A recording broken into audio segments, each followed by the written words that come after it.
Olá, meu nome é Sebastião Ernesto, eu sou médico anestesiologista e vou falar sobre esse artigo que foi aceito pela British Journal of Anesthesiology, ela que foi aceita em janeiro agora de 2024 para ser publicado nesses primeiros meses do ano.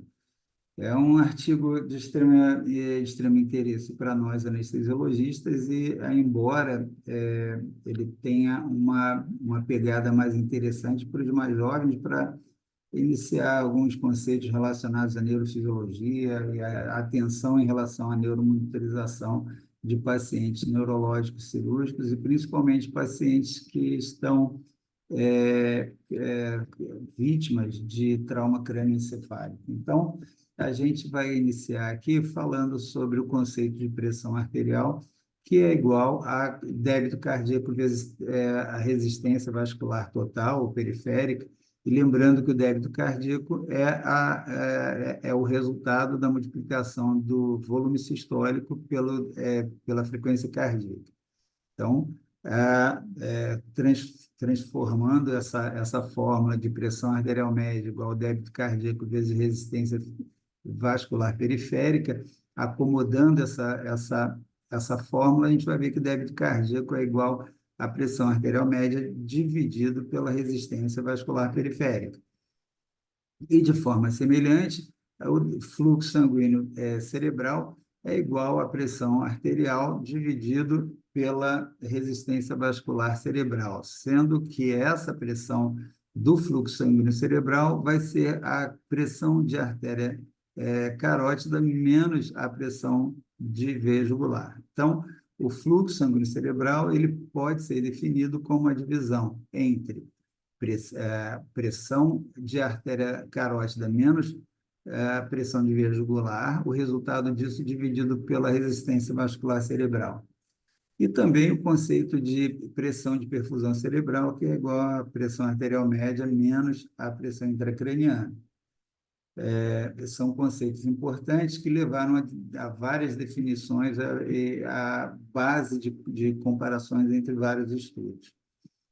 Trazemos aqui também o conceito da doutrina de Lassen, que foi introduzido na década de 1950, e ele definia, naquela época, que uma faixa de pressão de perfusão cerebral entre 50 e 150 milímetros de mercúrio seria aquela faixa em que haveria uma autorregulação da circulação cerebral, de modo a manter um fluxo sanguíneo cerebral constante. Desse jeito, se houvesse uma diminuição dessa pressão de perfusão cerebral, ocorreria uma vasodilatação para tentar preservar o fluxo sanguíneo cerebral. Se houvesse um aumento importante da pressão de perfusão cerebral, ocorreria uma vasoconstrição para que não houvesse um fluxo excessivo.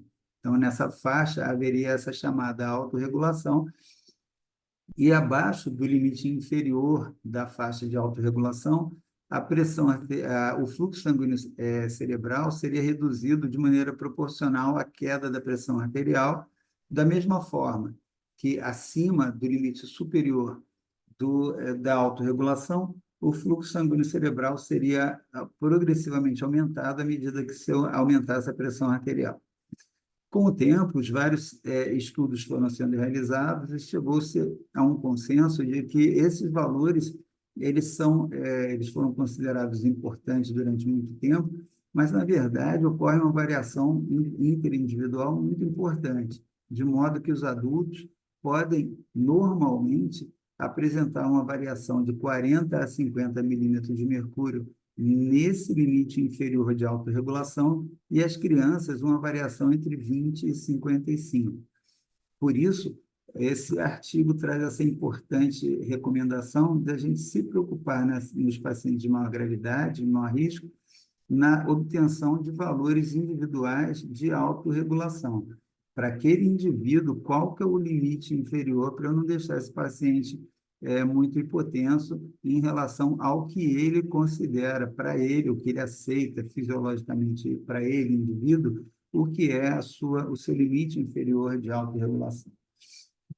E aí, baseado nisso, as preocupações nos pacientes também que já apresentam alguma alteração que leve à alteração dessa curva, que pode ser desviada para a direita ou esquerda, segundo condições crônicas desse paciente. Paciente que apresenta a pressão arterial crônica, essa curva é desviada para a direita, ao invés de 5 a 150 de pressão arterial média, ou de pressão de perfusão cerebral, os valores seriam maiores, porque ele está acostumado com pressão maior, de maneira crônica. Então, é importante que se considere manter uma pressão um pouquinho mais alta nos pacientes idosos, arterioscleróticos, hipertensos crônicos, e assim sucessivamente. E também a importância de se entender que ocorrem diversos fatores que podem alterar esse funcionamento dessa autorregulação.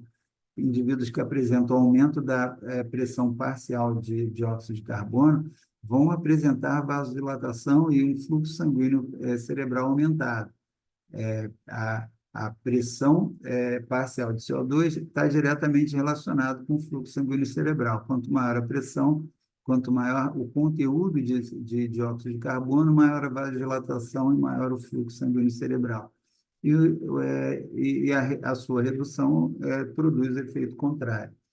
Em relação à pressão parcial de oxigênio, o aumento para valores muito elevados não leva a alteração expressiva, só valores extremamente elevados de PO2 vão causar alguma redução do fluxo sanguíneo cerebral, mas a redução da PO2 pode levar a um aumento importante do fluxo sanguíneo cerebral, tendo como um gatilho ali por perto de 50 milímetros de mercúrio. Então, é importante que se evite a diminuição da pressão parcial de oxigênio, tanto pelo risco da hipóxia, mas também pelo risco do aumento excessivo do fluxo sanguíneo cerebral, que pode induzir nos pacientes com complacência intracraniana diminuída, o aumento da pressão intracraniana e isquemia, também por esse mecanismo de hipóxia, também pelo mecanismo de isquemia, né? Aquela compressão por mecanismo mecânico. Aqui, de novo, a apresentação do desvio da curva de autorregulação no paciente normotenso, está ali meio central, vem de valores em relação a que ele fala de pressão arterial média, de valores próximos a 70 milímetros de mercúrio, até valores próximos a 150, 170 milímetros de mercúrio. E no paciente que é hipotenso crônico, essa curva desvia um pouco para a esquerda, ele aceita valores menores, mas no hipertenso crônico ele vai desviar para a direita, apresentando a necessidade de manter uma pressão de perfusão cerebral um pouquinho mais alta, proporcionalmente à sua intensidade de hipertensão arterial crônica. Esse mecanismo de autorregulação, ele é promovido por vários mecanismos. Os 4 principais estão discriminados aqui, o mecanismo miogênico, neurogênico, endotelial e os metabólicos. Os mecanismos miogênicos correm por conta do aumento da ativação de canais iônicos, principalmente canais de sódio, que induzem a despolarização da membrana, e essa despolarização promove a maior entrada de cálcio através de canais de cálcio voltagem independente. É sabido que nas membranas pré-sinápticas ocorre, quando há aumento, quando há despolarização, ocorre entrada do canal do cálcio pelo canal de cálcio voltagem independente. E esse cálcio entrando ali induz a aproximação de vesículas pré-sinápticas, e essas vesículas pré-sinápticas, contendo neurotransmissores, acabam por se acoplar à membrana pré-sináptica e produz a exocitose do seu conteúdo para que os neurotransmissores vão à membrana pós-sináptica, induzir a ativação da célula seguinte. Se ela é um neurônio, ela vai ser ativada, vai induzir de maneira inicialmente química a despolarização daquela membrana, e se é um miócito, vai induzir a entrada de cálcio, fazendo com que haja a ativação do mecanismo de acoplamento entre actina e miosina, redução do sarcômero e, assim, a contração muscular. Então, esse mecanismo miogênico reflexo é o principal mecanismo de manutenção do fluxo sanguíneo cerebral. Se ocorre queda da pressão arterial, ocorre vasodilatação, para que haja manutenção do fluxo sanguíneo, e se ocorre aumento da pressão arterial, ocorre ativação desses canais iônicos, a despolarização e a vasoconstrição reflexa para que não haja aumento excessivo do fluxo sanguíneo cerebral. Ocorrem também os mecanismos neurogênicos, que correm tanto por ativação de neurônios e células da glia, que liberam substâncias também que vão interagir com os vasos sanguíneos, aumentando ou diminuindo o fluxo sanguíneo, o seu tônus, de acordo com a necessidade para manter aquele fluxo sanguíneo. E os mecanismos neurológicos também envolvendo o sistema nervoso autônomo, que vai, através da liberação dos neurotransmissores, principalmente a noradrenalina, induzir a vasoconstrição por ativação do sistema nervoso simpático. Isso é um mecanismo que ocorre principalmente nos vasos um pouquinho maiores, as arteríolas de maior calibre.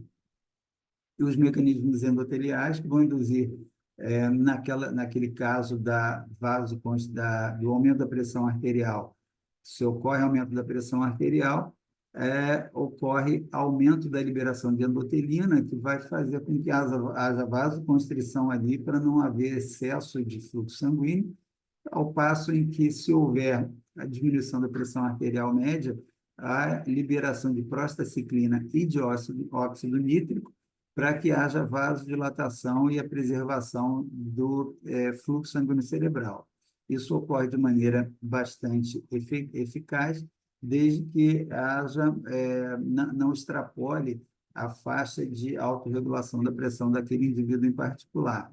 Mecanismos metabólicos também ocorrem, foi mostrado o gráfico em que se vê que a pressão parcial de dióxido de carbono tem influência importante no fluxo sanguíneo cerebral, uma vez que a hipercapnia induz vasodilatação, e para cada 1 milímetro de mercúrio de PCO2 que aumenta, ocorre um aumento de 3 a 6% do fluxo sanguíneo cerebral por conta dessa vasodilatação.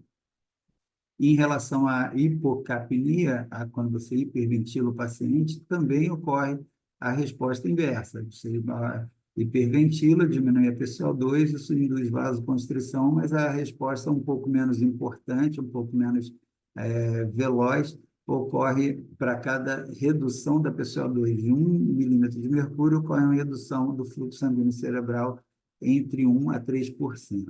Então, é importante que se mantenha uma normocapnia para nem haver vasodilatação e aumento severo do fluxo sanguíneo cerebral, que nos indivíduos com redução da complacência vão apresentar aumento da pressão intracraniana, e apesar de você aumentar inicialmente o fluxo, esse aumento da pressão intracraniana, formação de edema, etc., vai prejudicar, vai reduzir a pressão de perfusão cerebral. Como a gente viu, é a pressão arterial média menos a pressão intracraniana. A PO2, a gente já viu no gráfico, é importante também. Quando aumenta muito a PO2, você pode até, depois de um aumento muito expressivo, ter alguma diminuição do fluxo sanguíneo cerebral. Mas a redução da PO2 vai aumentar de maneira importante após um determinado gatilho individual, mas em torno de 60, 50 milímetros de mercúrio de PO2, começa a ter aumento importante do fluxo sanguíneo cerebral, isso é preciso tomar cuidado também.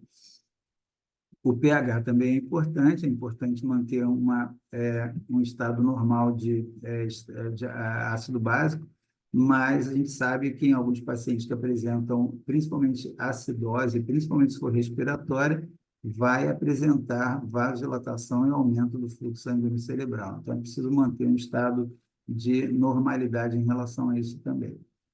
Nesse gráfico, a demonstração de que, apesar de existirem esses limites mínimo e máximo da faixa de autorregulação, a gente tem, em alguns indivíduos, como melhor reserva fisiológica, ainda uma capacidade de reserva que pode tolerar ainda um prejuízo um pouquinho maior na diminuição da pressão arterial média e ou da pressão de perfusão cerebral.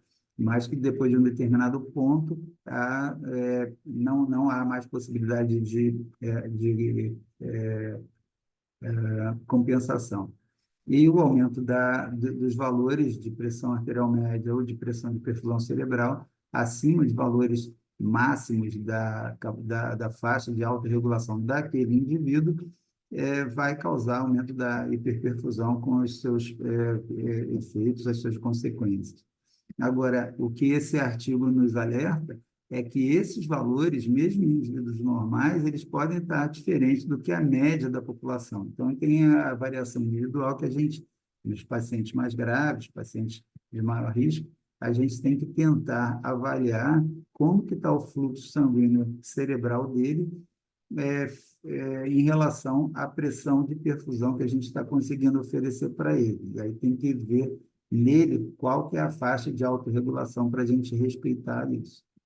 Alguns indivíduos apresentam, por aumento da pressão intracraniana, seja por hemorragia, formação de edema ou hematoma subaracnoide, eles podem apresentar desvios significativos, tanto para mais quanto para menos, dessa curva de autorregulação. Existe o desvio já do paciente normal e existe o desvio que é acentuado naqueles pacientes que apresentam alteração patológica. E essa alteração patológica pode ocorrer por causa de aumento de alguns dos componentes intracranianos, que a gente sabe que ali tem massa celular no encéfalo, ali tem sangue, tanto arterial quanto venoso, e tem o líquor. E o aumento progressivo de um desses componentes tem que ser compensado pela redução de algum dos outros. A gente sabe que a massa encefálica é muito difícil reduzir, só com um aumento importante da pressão intracraniana, mas isso vai induzir mais tarde a extrusão do conteúdo ali do tronco cerebral, do núcleo, e a herniação no forame magno, que vai causar as consequências desastrosas, tanto para o lado cardiovascular quanto para o lado respiratório. Então, é importante que a gente entenda que esses três componentes eles devem estar ali em equilíbrio e o aumento de um deles vai levar, em uma fase de compensação, a perda de um ou outro dos dois outros e, em um estado de descompensação, a necessidade de intervenção emergencial. Aqui fala da pressão de perfusão cerebral, que dentro da faixa de normalidade, como foi dito anteriormente, se aumenta a pressão, ocorre diminuição do calibre dos vasos de maneira compensatória para não haver aumento excessivo do fluxo sanguíneo. Então, ocorre diminuição do calibre vascular e nos pacientes que apresentam um pouco uma redução de pressão arterial, ou de pressão de perfusão cerebral, vai acontecer a vasodilatação para compensar e tentar manter aquele estado de perfusão cerebral, de fluxo sanguíneo cerebral. E, a partir do limite inferior, aí o colapso é passivo, já que a pressão arterial caindo vai induzir a queda progressiva do fluxo sanguíneo cerebral, enquanto acima do limite superior vai acontecer o contrário, aumentando a pressão, vai aumentar progressivamente o fluxo sanguíneo cerebral. A curva de Langfit, que está escrito errado aqui, é Langfit com F, não com R, ela foi descrita no século XIX, mostrando que ocorre um aumento progressivo da pressão intracraniana, mas que nos estágios iniciais ocorre uma compensação, já que ocorre perda se aumenta o volume da massa encefálica por um tumor ou por o volume de sangue por um hematoma, a tendência é o conteúdo líquido ser expulso dali e isso mantém uma certa compensação, mantém a complacência intracraniana. E, à medida que esse conteúdo vai aumentando, atinge o limiar de capacidade de compensação, de adaptação, e começa, então, a haver um aumento progressivo da pressão intracraniana. Então, essa é a curva de Langfit. E essa curva de Langfit, ela está plotada aqui com a curva de pressão intracraniana. Em cada momento dessa curva de Langfit, a, a curva da pressão intracraniana vai se manifestar de uma maneira diferente. A curva de pressão intracraniana ela é composta por três ondas, P1, P2 e P3. E elas são também de tamanhos diferentes, P1 maior que P2, que é maior que P3. A curva P1 ela representa a batida, a contração miocárdica, é a pressão de pico máximo de pressão sistólica ali. Depois vem a P2, que é a pressão de complacência intracraniana, e a P3, que é a pressão que representa o fechamento da válvula aórtica. Então, essa faixa A, essa primeira curva, com as três ondas progressivamente diminuindo, é a curva normal. E, à medida que vai havendo perda da complacência, começa a ter aumento da segunda onda, porque a complacência diminui, a pressão aumenta. Então, essa onda B, ela representa uma descompensação inicial e à medida que a coisa vai se agravando, ela vai mostrando aumento progressivo da onda P2 e P3 até que se torna uma forma semelhante a um sino, mostrando que há uma condição extremamente grave com grande risco de lesão cerebral grave e irreversível. Nesse outro diapositivo, eu mostro aqui duas formas de onda, com os seus duas formas de curva, né, com as suas ondas características, a curva normal, com onda P1, P2 e P3 progressivamente diminuindo o tamanho, e a curva de início de descompensação com a P2 maior que P1.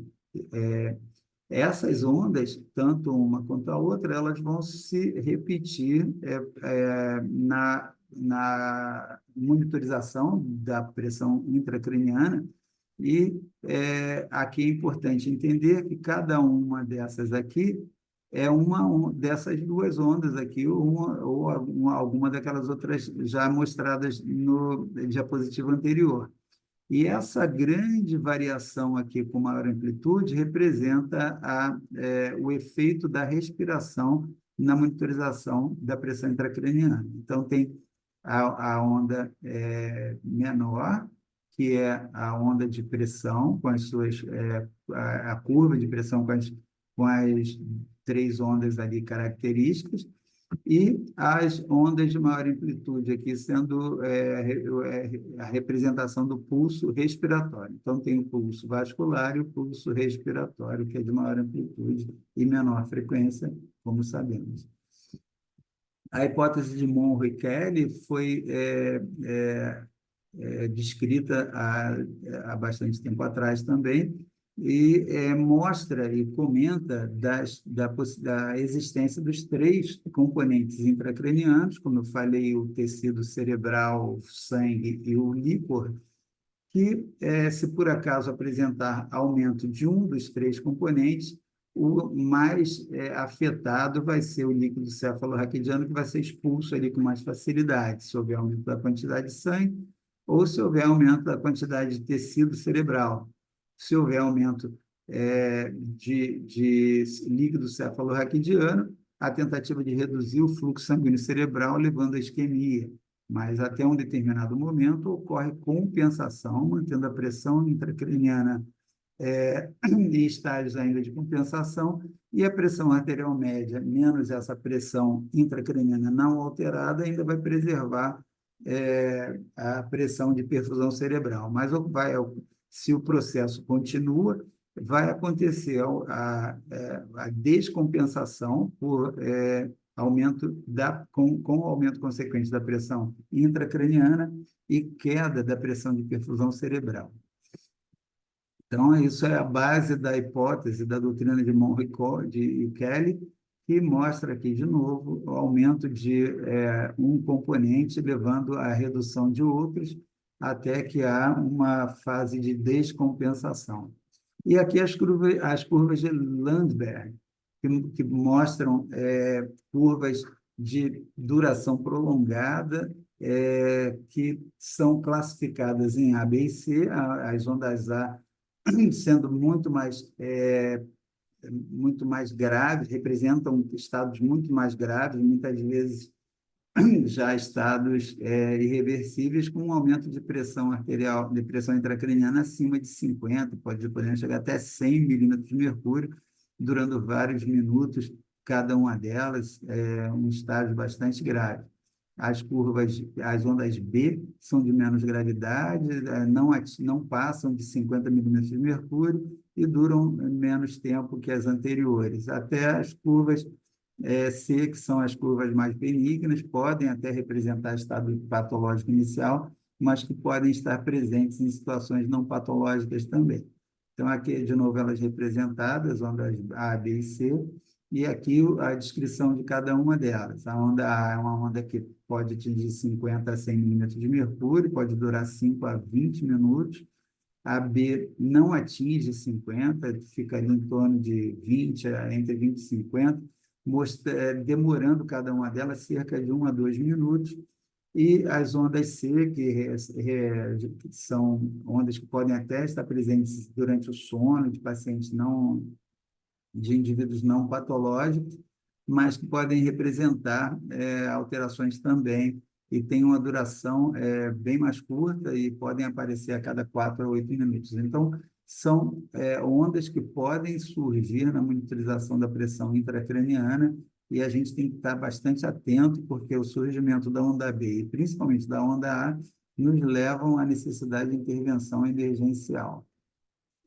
E para não chegar a esses estados tão graves, a monitorização deve ser feita de maneira individualizada, buscando sempre entender para aquele paciente qual que é a pressão limite inferior da faixa de autorregulação. Então, existem alguns algoritmos já utilizados, a utilização do índice de reatividade de pressão, aumentos discretos de pressão de perfusão cerebral induzidos para ver se há aumento da pressão intracraniana, aumento da pressão de perfusão e avaliando, através do aumento da pressão arterial média, se há aumento do fluxo sanguíneo cerebral ou se há agravamento. Então, é o índice de velocidade média do fluxo sanguíneo cerebral e vai ser plotado de acordo com a monitorização do Doppler.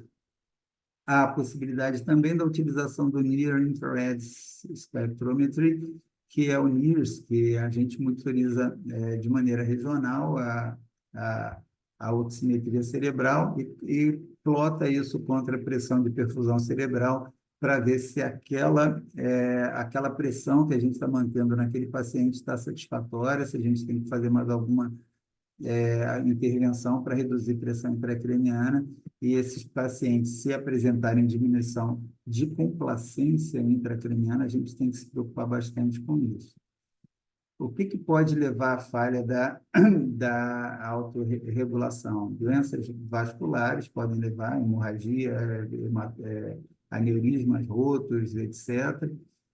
Qualquer alteração da pressão de perfusão cerebral, seja por queda ou elevação extrema da pressão arterial média ou por alteração da pressão intracraniana, então a gente tem que estar atento a isso. E sempre lembrar que o fluxo sanguíneo cerebral em média, 50 mililitros para 100 gramas por minuto. Isso aí é a média entre a matéria branca e a cinzenta, e se por acaso a queda desse fluxo sanguíneo, as consequências, as manifestações vão ser progressivas. Abaixo de 15, já começa a aparecer eletricidade, então um padrão eletroencefalográfico isoelétrico no paciente com queda importante do fluxo sanguíneo cerebral e começa a surgir lesão abaixo de 10 ml por quilo por minuto. Os sintomas, eles se manifestam de maneira importante quando o indivíduo já tem uma queda de 40% do fluxo sanguíneo basal. Alguns fatores de risco importantes já foram mencionados, como a pressão arterial crônica, alterações severas intraoperatórias ou pós-traumáticas, como hipotensão arterial importante ou mesmo a hipertensão arterial importante. Lembrar que na SEC a gente não tem pressão venosa central, já que a pressão é aspirativa, o sangue está sendo desviado para a máquina de SEC, e pacientes com hipóxia, aterosclerose, diabéticos têm uma tendência maior a apresentar complicações mais graves quando há a alteração da autorregulação, e as alterações de autorregulação também são mais frequentes nesses indivíduos. Então, são fatores de risco importantes. As consequências são tanto disfunção, são causa e consequência. A disfunção endotelial, disfunção do músculo liso intravascular, o surgimento de edema pode levar à alteração de autorregulação, e a autorregulação acaba piorando o edema quando alterada, então um ciclo vicioso. A lesão da barreira hematoencefálica, consequências também relacionadas à disfunção cognitiva, alterações importantes de autorregulação aumentam a chance de Glasgow mais rebaixado, a escala de Rankin, que é aquela escala de sequela aumentada nesses pacientes, e também a mortalidade que acaba aumentando nesses indivíduos. Alterações como essas, né, que aumentam a chance de disfunção de autorregulação no paciente com um aumento da massa encefálica, um tumor, um hematoma, fazem com que aquela faixa de autorregulação seja mais estreita, e o cuidado com manutenção de uma pressão arterial média mínima um pouco ou mais alta do que nos indivíduos em estádios não patológicos, já que ele vai ter uma alteração importante da autorregulação e a chance de isquemia aumenta progressivamente. Bom, é isso. Espero que tenham gostado do conteúdo. A ideia era trazer essas ilustrações neurofisiológicas e neuromonitorização no paciente com alteração de autorregulação e alguma coisa a mais relacionada com o fluxo sanguíneo cerebral. Espero que tenham gostado. Um grande abraço. E se gostou, dê um like aí, compartilhem e se inscrevam no canal. Um grande abraço.